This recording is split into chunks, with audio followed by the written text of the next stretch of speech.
Good morning. Happy New Year. Please stand to join us for our first song. We are coming in slow today. But number 40, Morning Hangs a Signal, if you'd like to stand and sing with me.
Hey, good morning.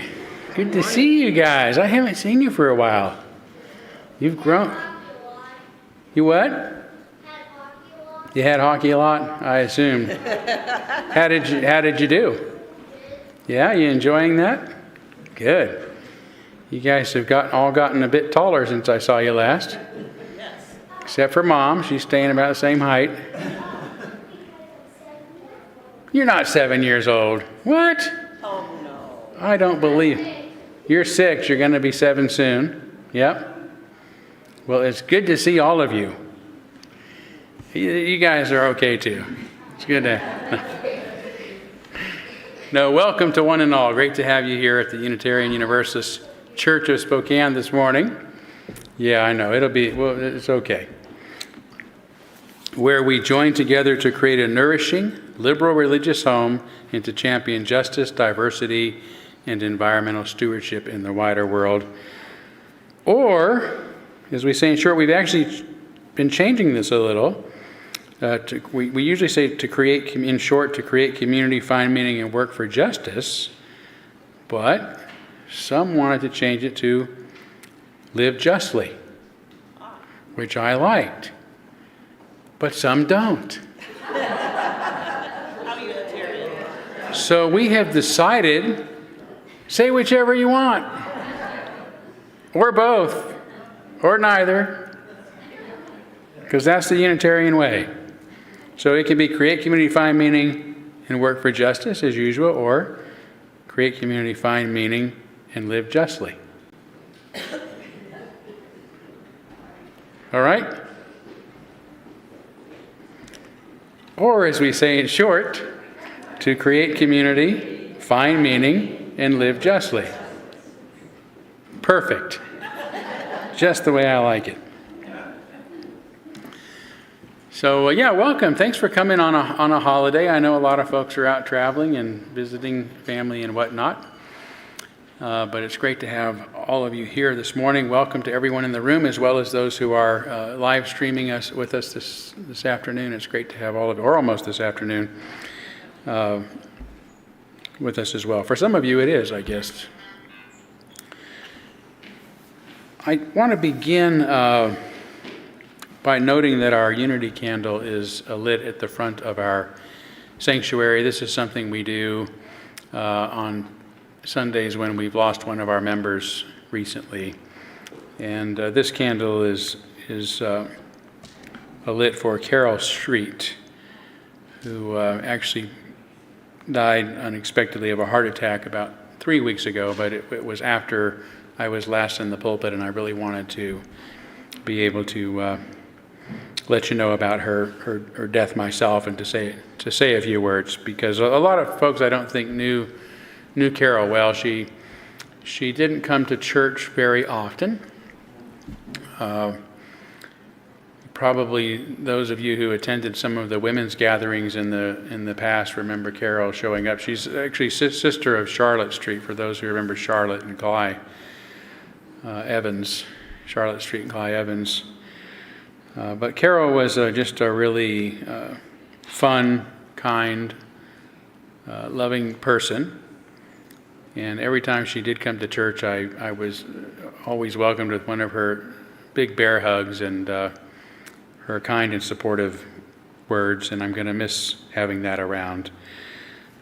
Carol was the one you may have read about in the paper a few weeks ago, who was found on a path. Her dog was near with her, and some people suspected the dog, but that wasn't the case. But that did add to Charlotte and her family's stress, trying to figure out what in the world happened, and we're, as bad as the situation is, relieved that it was a heart attack and not painful, terribly painful or long death. But nevertheless, a really sad time, and I'm going to miss having Carol. I didn't get to see her often, but I did see her infrequently, and I'm going to miss having her around for sure. So we kindle this, keep this candle lit throughout our service in honor of her light and her life, and also we'll be continuing to think of Charlotte and Cly and the rest of their family at this difficult time.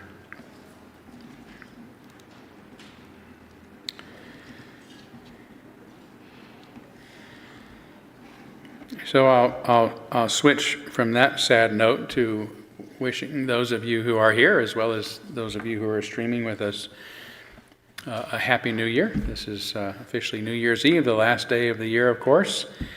And there have been some good things this year, and there have been some really terrible things this year, almost like every other year. And we're going to go into the coming year in the hope that there's going to be a lot more positive shifts in our world than negative ones. But whatever is in store for us, I wish you a Happy New Year, a meaningful New Year, and the courage and strength and goodness and moral conscience necessary to deal with any circumstances we find ourselves in.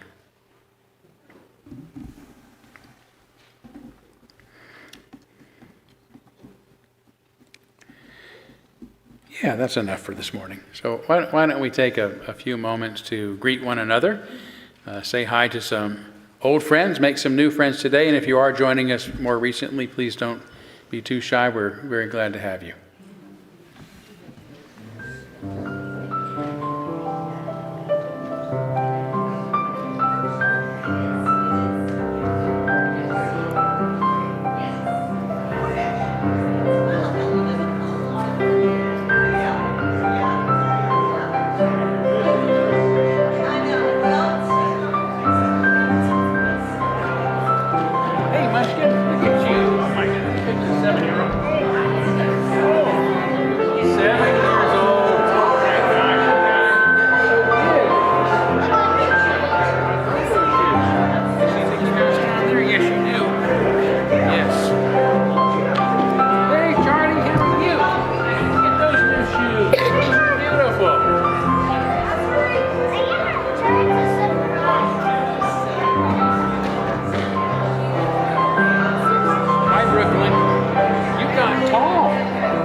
Actually, I'm not doing Mickey Mouse today. I didn't know who was. I brought it just in case, but Stephanie's got us handled.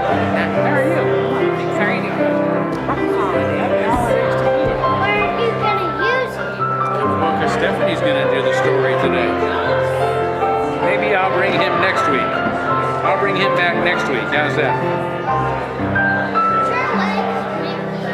Yeah? Come here, let me see how we can go.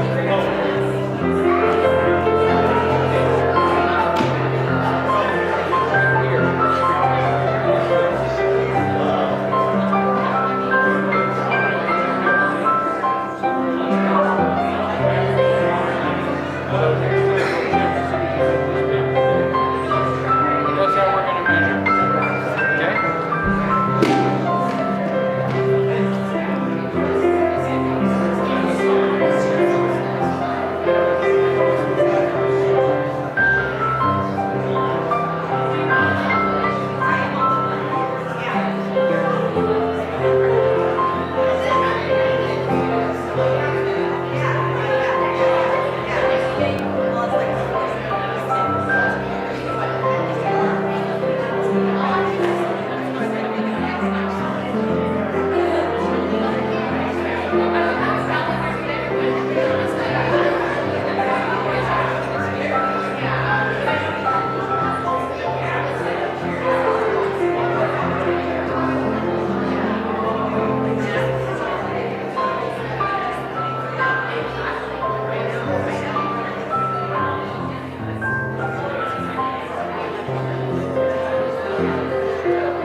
All right, thank you. And as always, there's more opportunity to visit with one another during our social hour following the service, so please stay around for that. For those of you who might be joining us for the first time, there's coffee and tea behind that wall where the Christmas tree is now standing, so help yourself to that.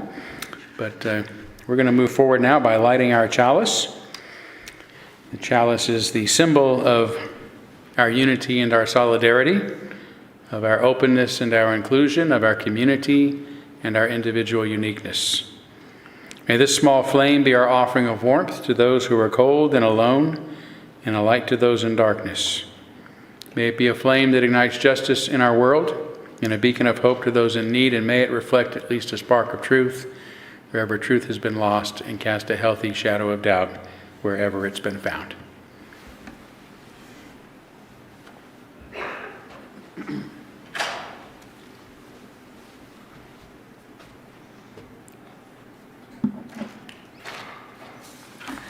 The opening words today is a synopsis of a conversation between naturalist Jane Goodall and writer Douglas Abrams as they collaborated on a book titled, appropriately, The Book of Hope.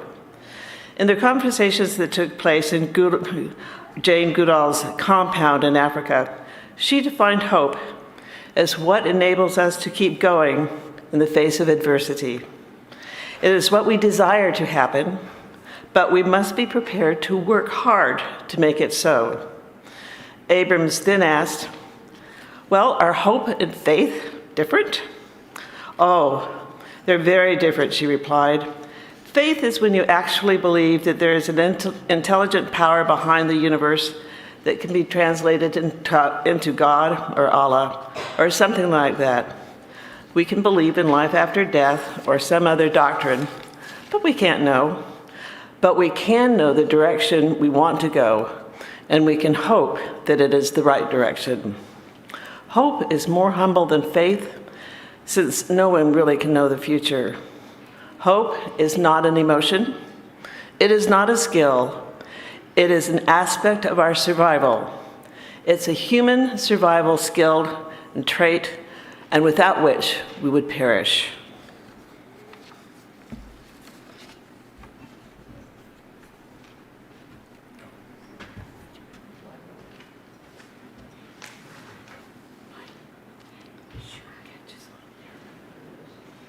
Please stand to join me for number 1031 in the teal hymnal, Filled with Loving Kindness.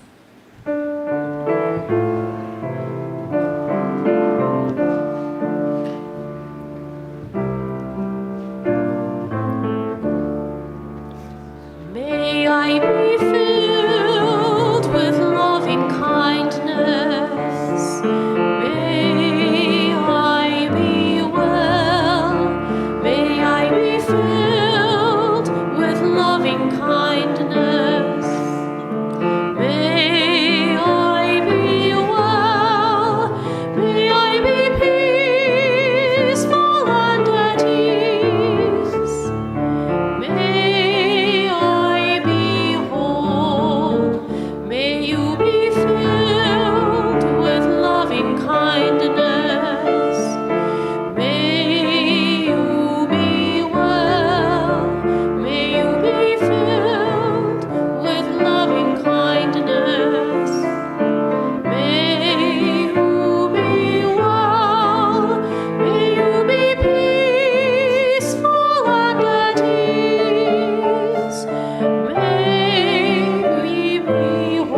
We'll now kindle our candles of care for those who are most on our hearts and minds this morning, and begin as we have been for the people of Ukraine, the people of Israel and the Palestinians, those parts of the world that are being devastated by the unnecessary violence going on there. And also a candle for church members Tanya and Kurt Workmaster, who again are both suffering some very serious health issues at this time. Let's take a moment of silence on behalf of those who might be on your hearts and minds this morning, and as always, you're welcome to name them aloud at this time if you'd like.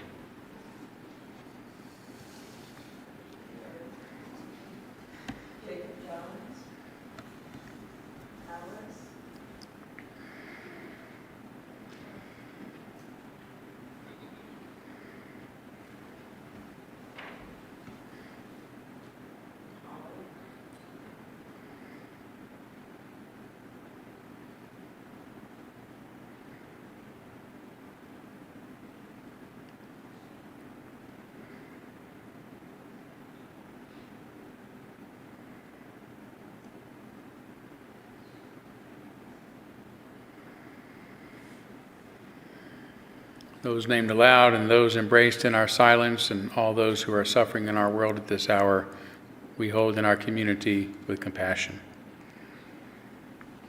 We now gratefully give and receive this morning's offering, which helps sustain this community and our mission to the larger world.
Thank you, Mara, one of my favorites.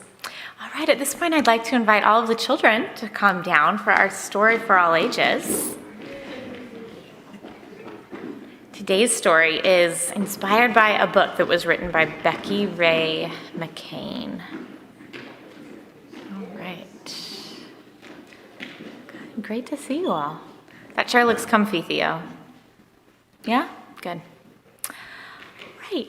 Well, on this New Year's Eve, I want to tell you a story about being new and how sometimes it's fun and sometimes it isn't. Once there was a second grader named Paul in January who moved to a new town, had a new teacher and a new class and a brand new desk. There was a boy sitting across from him with bright red hair, and his name was not Theo. It was Ryan. And Ryan told Paul a knock-knock joke, and he was really funny. So that first day was a good day.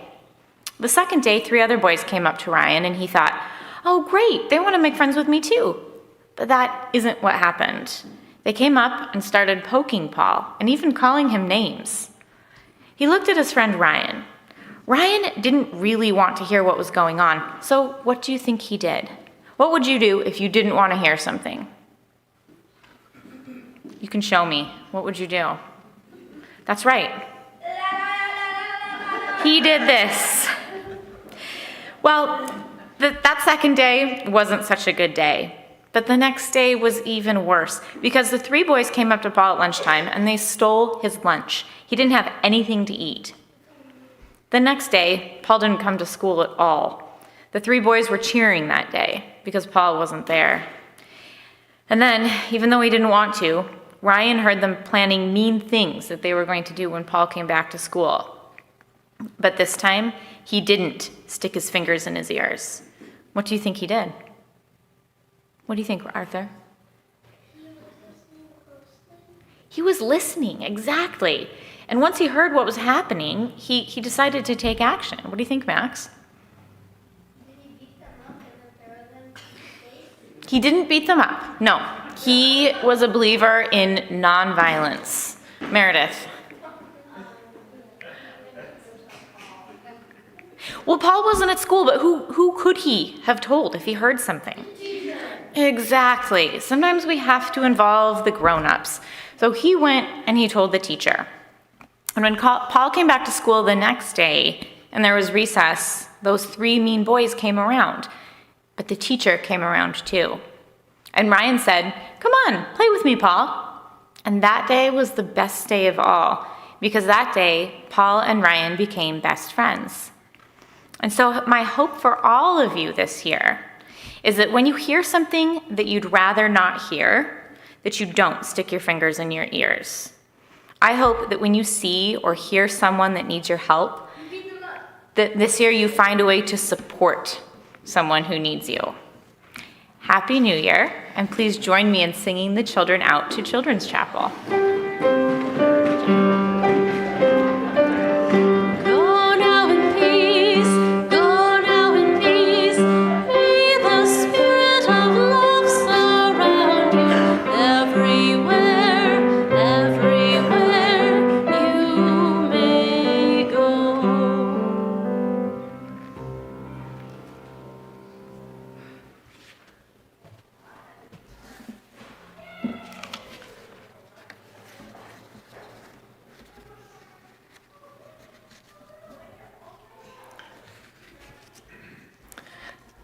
Now is the time in our service for contemplation and silence.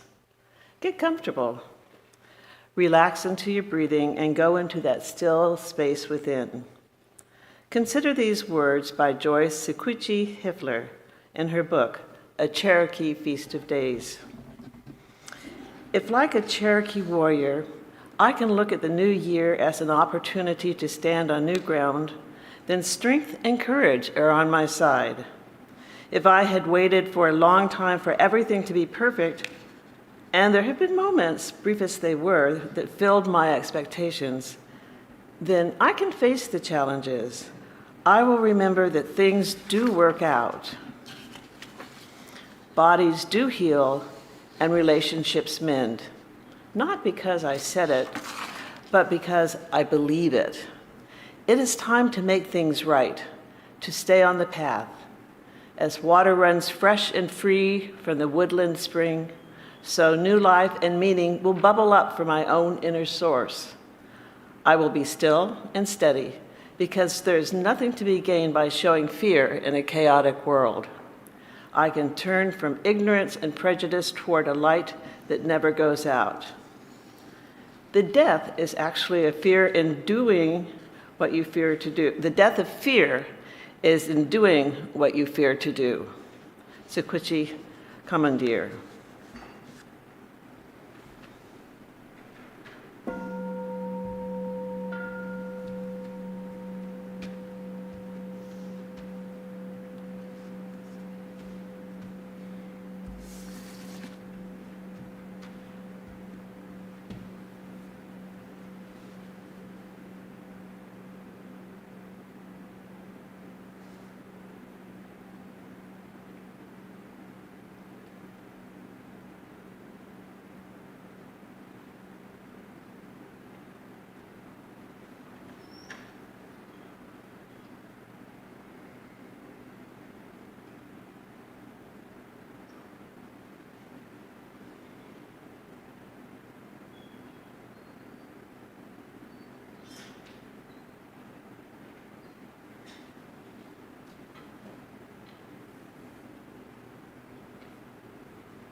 I'd ever be the one you chose.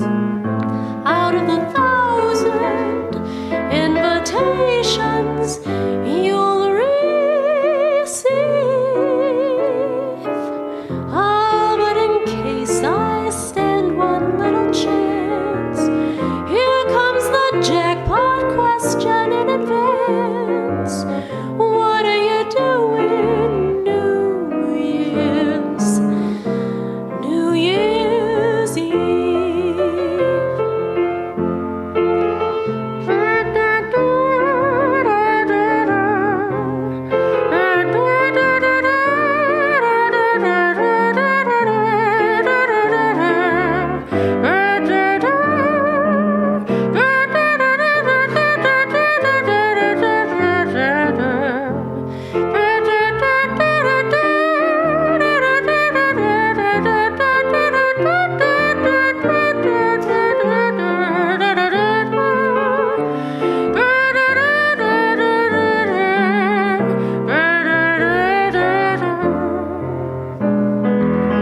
Maybe I'm crazy to suppose I'd ever be the one you chose. Out of the 1,000 invitations you'll receive. Ah, but in case I stand one little chance, here comes the jackpot question in advance. What are you doing New Year's Eve? Oh, what are you doing New Year's Eve?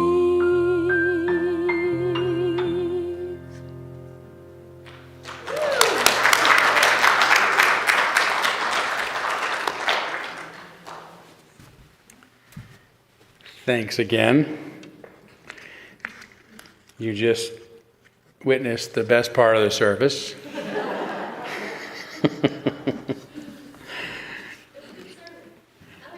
Thank you. I appreciate it. I do work hard on my sermons, but your talent is extraordinary. We're so fortunate to have you. And by the way, Maura, your piano solo today was fantastic. I didn't get to get up because it wasn't my turn to talk, but thank you for that. I wanted to. Yeah, we should give Maura. Absolutely.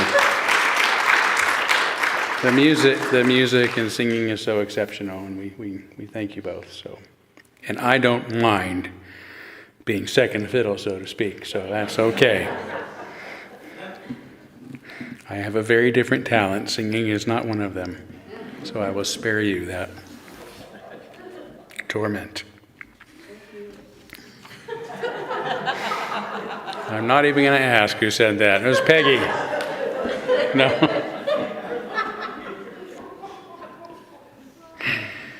No, I'm going to talk today about the discovery of humanity. The discovery of humanity, which sounds like I'm going to go very far back in history. I'm not. It's not going to be that terribly long ago, believe it or not. But I want to begin by mentioning The Coddling of the American Mind, a book in which authors Greg Lukianoff and Jonathan Haidt begin by outlining the three great untruths that they believe have in recent years become widespread. And you can read the book if you want to know all three, but I want to focus on just one, the untruth of us versus them. The great untruth of us versus them, which they summarize as the idea that life is a battle between good people and evil people. That life is a battle between good people and evil people. Remarkably, no matter which side we're on, we all think that ours is the good side, which makes those on the other side the evil people to do battle with. In ancient times, this instinctive mistrust of others may have genuinely protected small clans and tribes from dangerous outsiders, But as the numbers in human societies grew and diversified, this tribal mistrust shifted to ideological differences. There existed good ideas and evil ideas. And we always think that ours are the good ideas, which makes those that aren't ours the evil ideas to do battle with.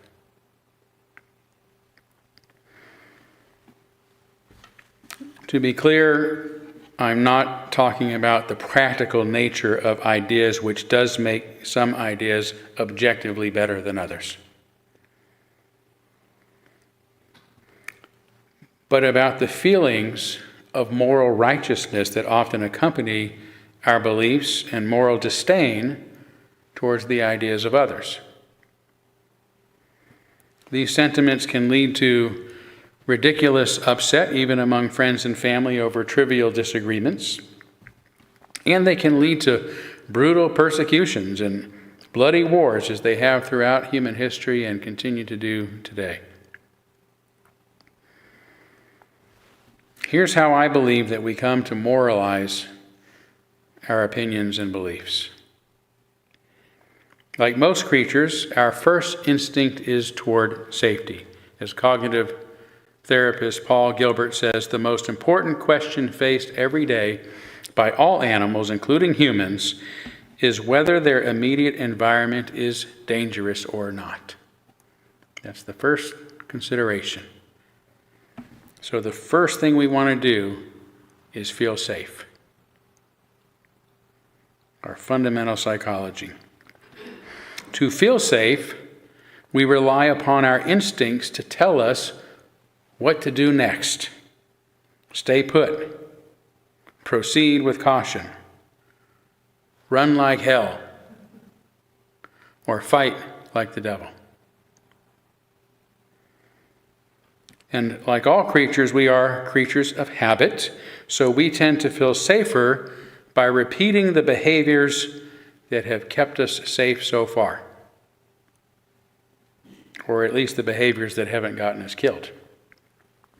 And this is why certain behaviors come to define certain creatures. Dogs bark, spiders make webs, and owls hunt at night, and so on. And because our particular species is a thinking species, our feelings are often expressed as ideas. Sometimes we can't even articulate our feelings without finding an idea to remind us of what it is we're feeling. Try it sometime. It is not safe to get off the trusted path. That's a thought that originates from a feeling.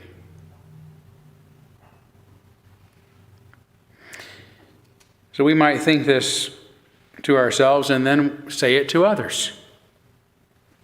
So the first thing that we do when we hear a new idea is to determine if it makes us feel safe or not. As habitual creatures, we are habitual thinkers, which means we instinctively prefer our traditional beliefs and are fearful of new ideas. We're afraid of what's outside the box, the unknown. And because we are also social creatures and instinctively want to keep those that we care about safe, especially our own offspring, we teach and pass on our old ideas.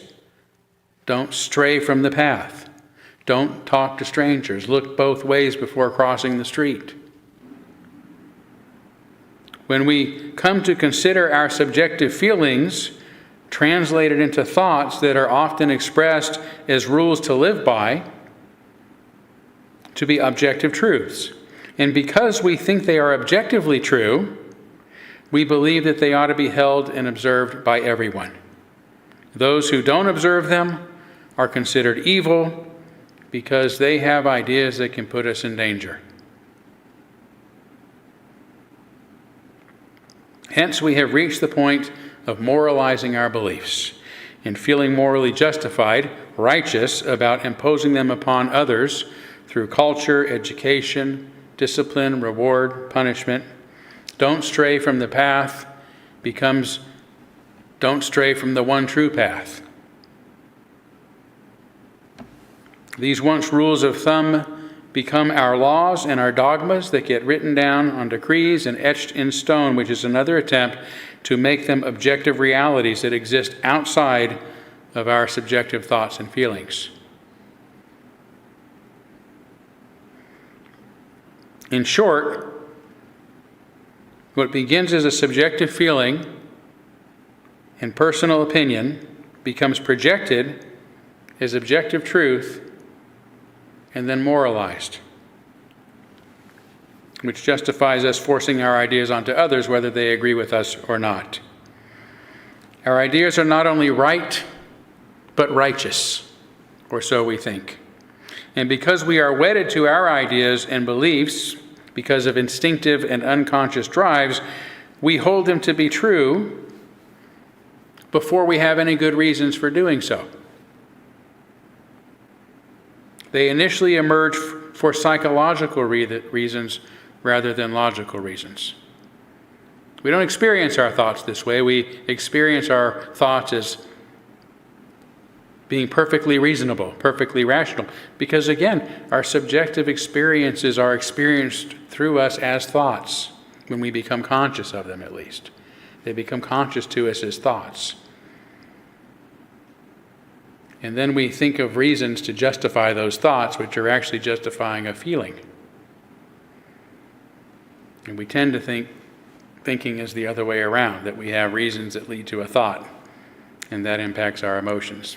Unfortunately, that's not the way it works unless we work really hard to live that way.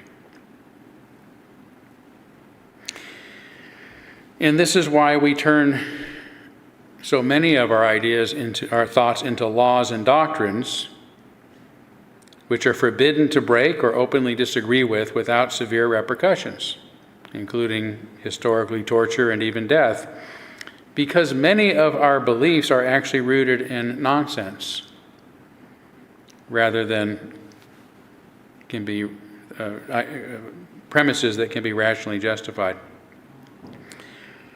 So in their new book, The Canceling of the American Mind, Greg Lukianoff and his new co-author, Ricky Schlott, further argue that our widespread commitment to the great untruth of us versus them has become greatly exacerbated today because of the failure of academia and the recent advent of social media, resulting in what is often referred to as cancel culture. This term refers to intolerant college students and graduates who use social media to collectively demonize, dehumanize those they disagree with or who disagree with them in an effort to ruin their reputations and get them fired from their jobs. Over the last several decades, they write, many of the institutions tasked with teaching us how to argue productively have failed in their duties, most notably American higher education. They go on to say, and just as higher education began to fail in that mission, an epical technological shift took place that shook the foundations of our society and made everything worse. Personal attacks, dismissive cliches, an ever-growing body of taboos abound in virtual discourse.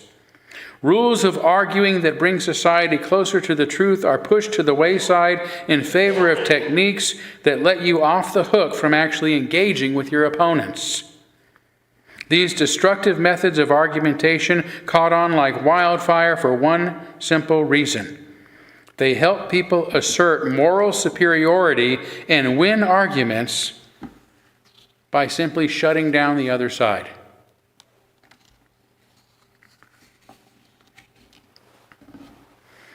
That's one way to do it if we want to live life deceiving ourselves along with everybody else.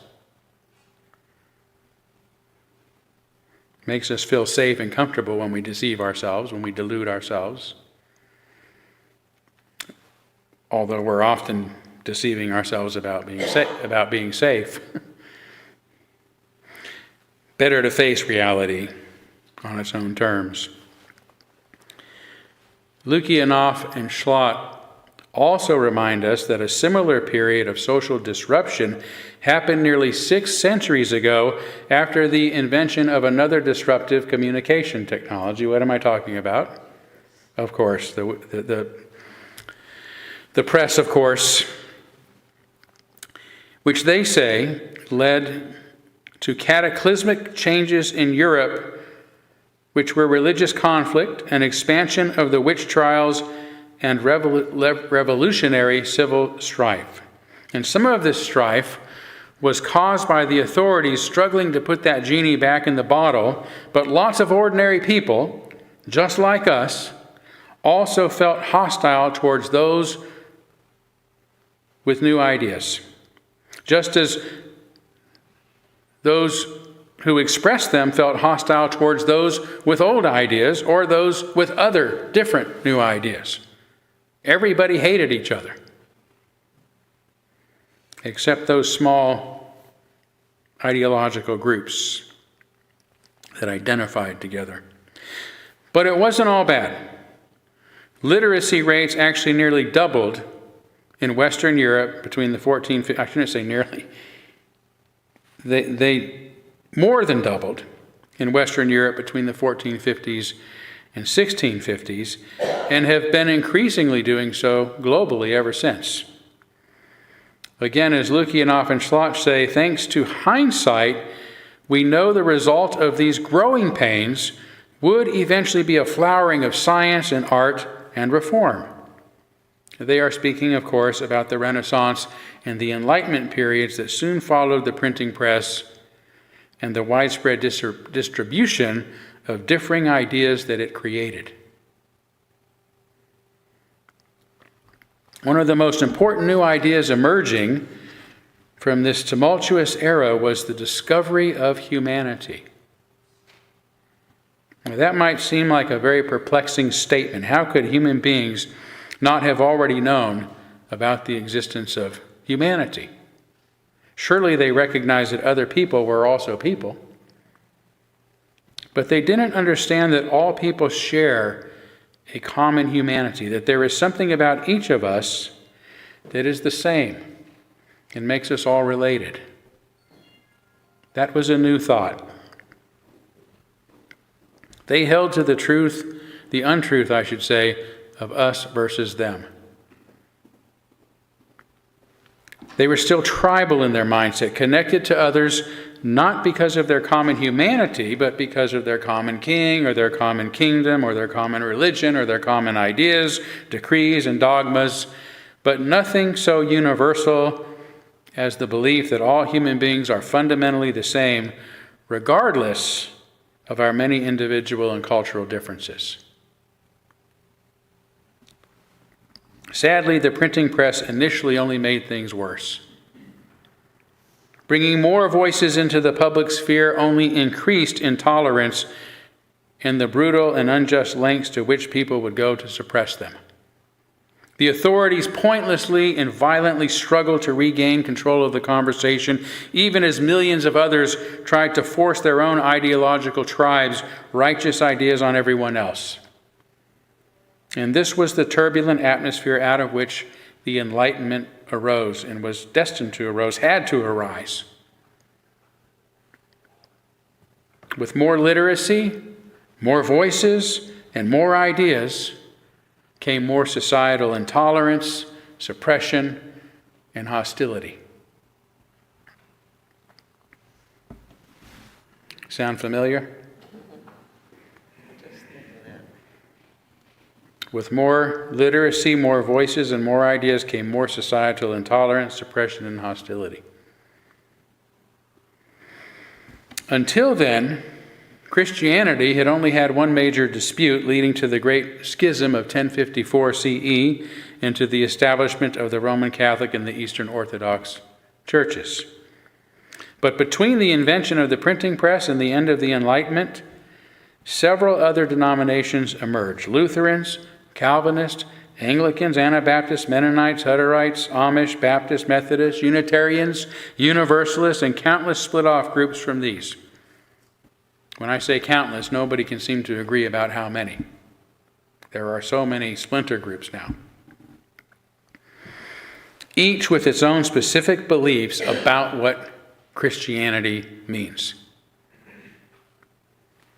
All of which led to the religious wars and persecutions that made this one of the darkest periods in human history.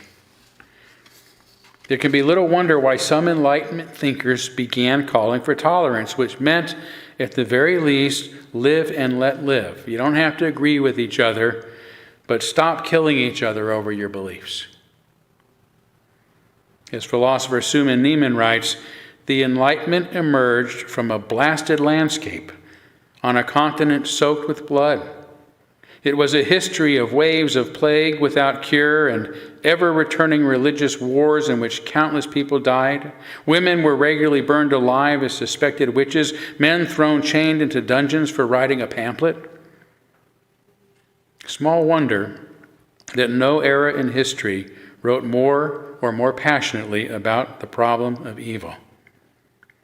Into this landscape, the Enlightenment introduced the very idea of humanity. Prior to this, the dominant belief was us versus them. Our tribe, our kingdom, our religion, our beliefs versus everyone else, the others, the outsiders. Prior to the European Renaissance, its people only thought and spoke in Orthodox Christian terms. Any other way of seeing the world was considered heresy and was strictly forbidden. But at the very start of the Renaissance, as people began questioning church dogma, Francesco Petrarch, born in 1304 CE, just before the start of the Renaissance, became known as the father of humanism because he emphasized the studia humanitatis, studying the works of all humanity. That was new. Think about that. In the 14th century. Let's not just study Christianity. Let's not just study one idea. Let's study all of them. Let's study the works of humanity. As Neiman says, Enlightenment thinkers insisted that everyone, whether Christian or Confucian, Parisian or Persian, is endowed with innate dignity and demands respect.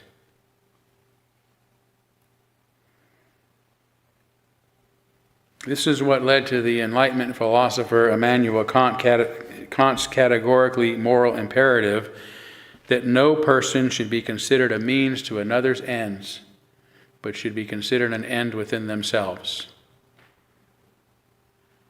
Rather awkwardly stated, but that was the first attempt at a humanistic ethic, at articulating a humanistic ethic, based upon the idea that all individuals have inherent worth and dignity. And it eventually resulted, Kant's further argument that a ruler's authority, in his words, rests on his unification of the people's collective will in his own. That's also awkwardly stated, but this idea of the ruler dependent upon the collective will of his people is what led to democracy, invented by the Enlightenment thinkers.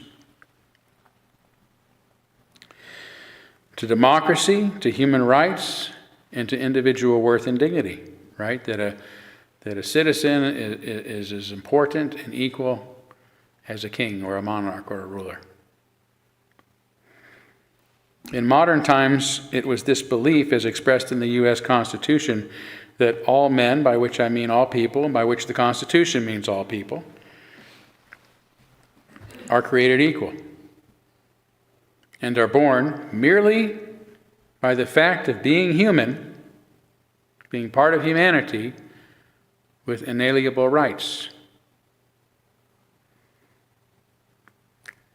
And that inspired the United Nations Universal Declaration of Human Rights after World War II, and fueled the civil rights movement in the U.S., and gave hope and courage to great reformers like Dr. Martin Luther King Jr., And it is why we have continued to widen our circle of inclusion in those who have been on the margins, most recently to gays and lesbians. And it is why we know we must continue to broaden our awareness of our brotherhood and our sisterhood to every person on this planet. This sense of our common humanity. Still, even knowing all this and believing it and aspiring to make it a reality in my own life, I was struck by Neiman's particular turn of phrase that the Enlightenment introduced the very idea of humanity. The Enlightenment introduced the very idea of humanity. In fact, it was the catalyst for this sermon. I mean, modern humans have been here on earth for 200,000 years or more. The Enlightenment began just 350 years ago.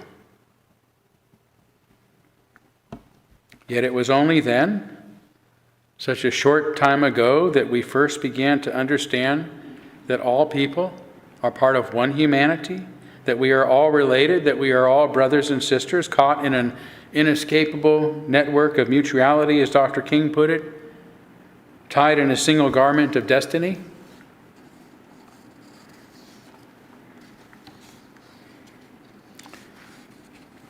There's a pattern here that is remarkable and should be obvious, or made obvious, that the solution to conflict and injustice is the discovery or rediscovery of humanity. The violence and brutality in the Dark Ages only resulted in unspeakable suffering and misery. That is the cure for fixing the dissenting voices, the cacophony of ideas prompted by the communication technology called the printing press.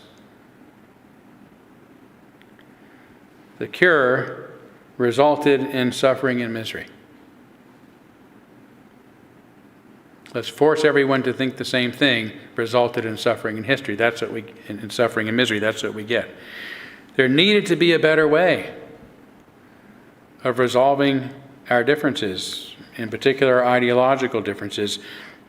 But the days of forcing everyone to share one idea were over.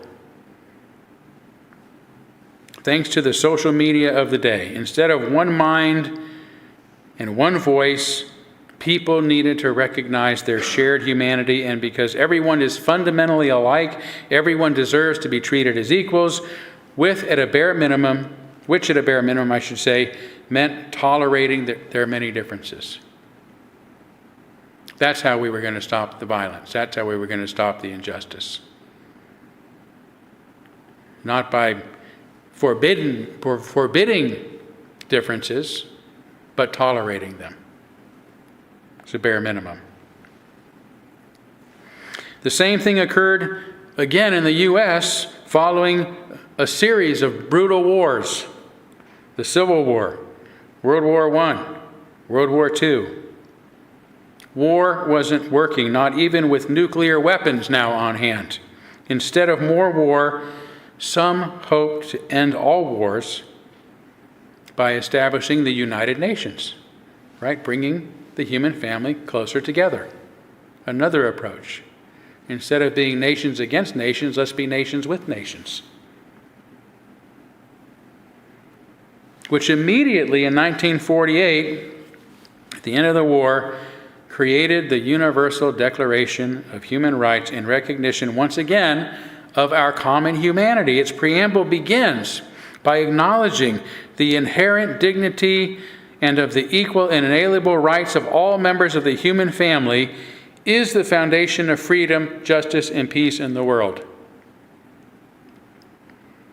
The recognition of our common humanity is what will bring peace in the world. Not bombing cities and killing innocents, or the guilty for that matter. That doesn't work. It becomes unending.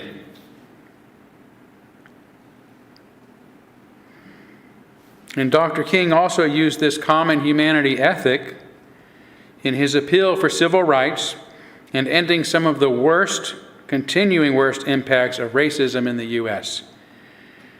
He wrote the words I cited earlier while locked up in the Birmingham jail. Here's a bit more of context. I am cognizant of the interrelatedness of all communities and states. I cannot sit idly by in Atlanta and not be concerned about what's happening in Birmingham. Injustice anywhere is a threat to justice everywhere. We are caught in an inescapable network of mutuality, tied in a single garment of destiny. Whatever affects one directly affects all indirectly. Never again can we afford to live with the narrow, provincial, outside agitator idea. Anyone who lives inside of the United States can never be considered an outsider anywhere in this country.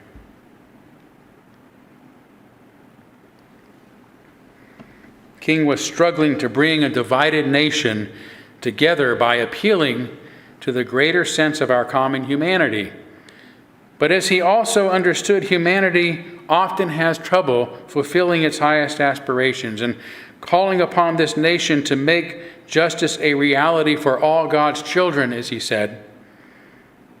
He was only asking that we fulfill the promise encoded in our own Constitution and Declaration of Independence by guaranteeing the unalienable rights of life, liberty, and the pursuit of happiness for everyone.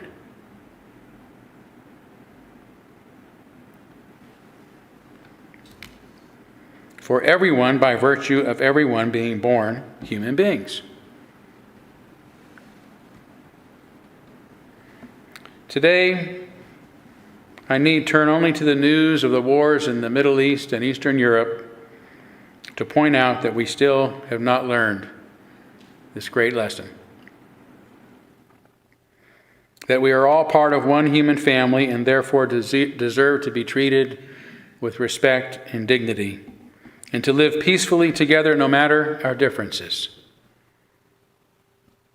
I refer to ours as an age of endarkenment for this very reason, because intolerance has become so widespread.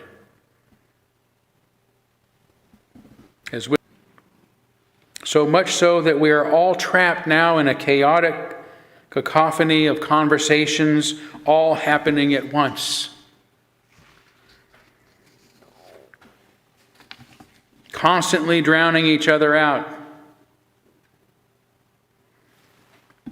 even as each voice struggles for dominance.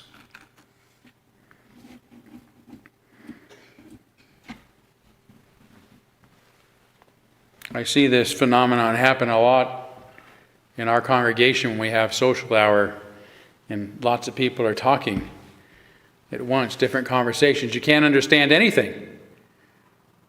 Right? You don't know what's being said with all those voices talking.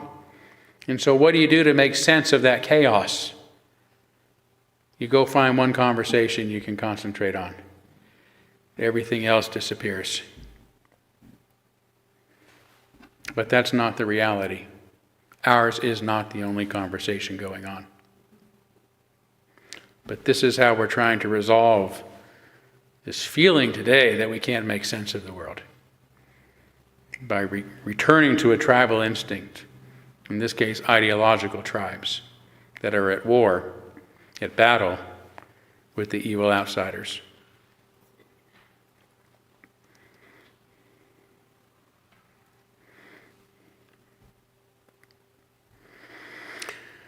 But if we can't arrest them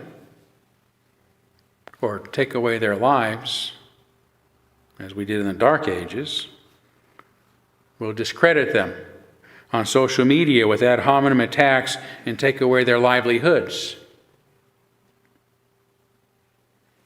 That's one way to win a debate.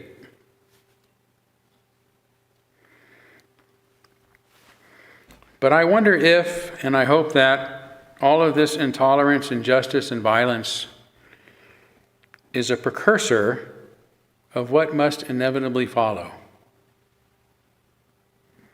the recognition that it isn't working.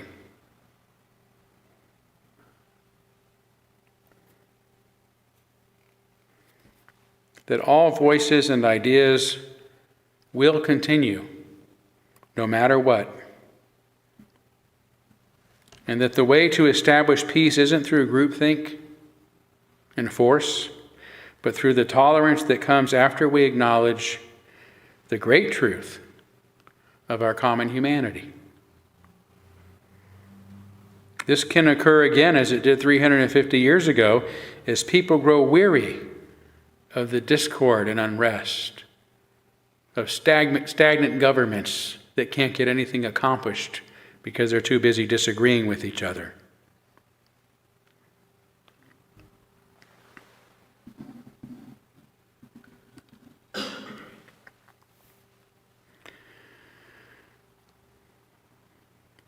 And we'll do this also by using social media. The tools at our hands, just as the Enlightenment pamphleteers used the printing press to begin calling for tolerance rather than vying for dominance. More of us have to do that. More of us have to be sick of the violence and the deadlock and begin calling for tolerance rather than vying for dominance. So I call upon everyone who might be listening, whether you cling to liberal or conservative ideas that make you feel safe, whether you vote for Republicans or Democrats who make you feel safe, whether you produce a podcast in your basement or write articles on Substack, whether you write letters to your local editor or are a columnist for a major paper, whether you like to blog or express yourself on Facebook or X, whether you are a pundit on Fox News or MSNBC or occasionally join a group or club just to discuss the world's problems, please use your voice, your power, your passion to help reintroduce all of us to humanity.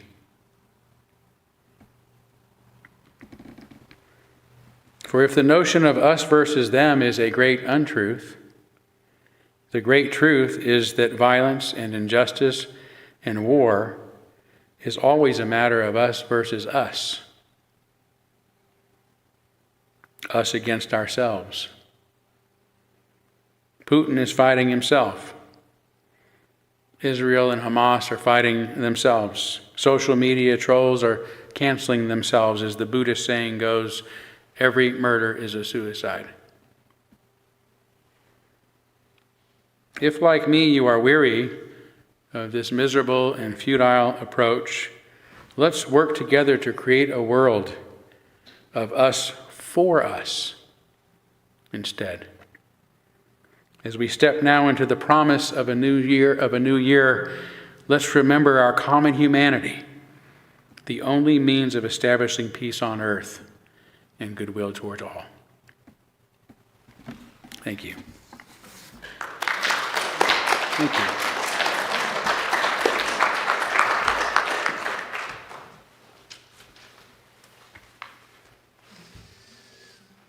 Please stand and join me for our last hymn, New Year's Eve. Auld Lang Syne is what we're going to sing together.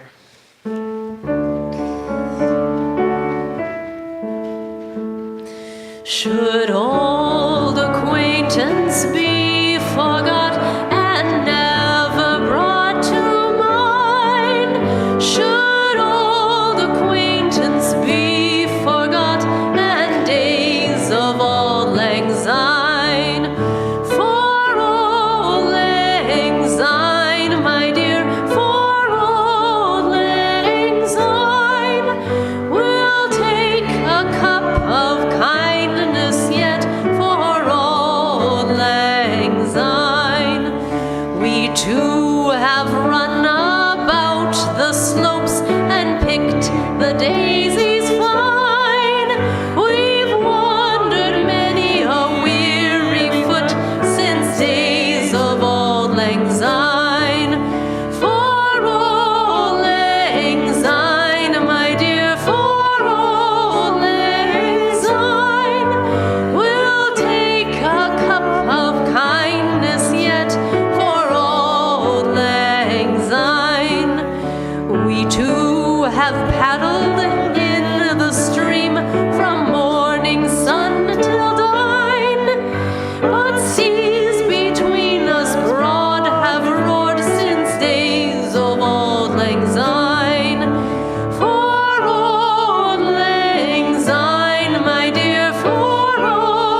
It's a lovely thing to turn away from the busy work, to pay attention to our loved ones and loved things.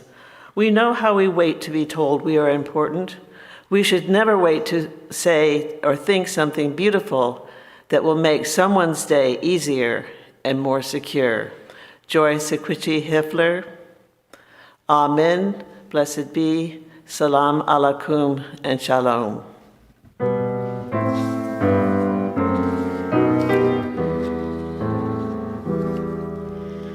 Shalom Havarim, Shalom Havarim, Shalom, Shalom, Shalom Havarim, Shalom Havarim, Shalom, Shalom.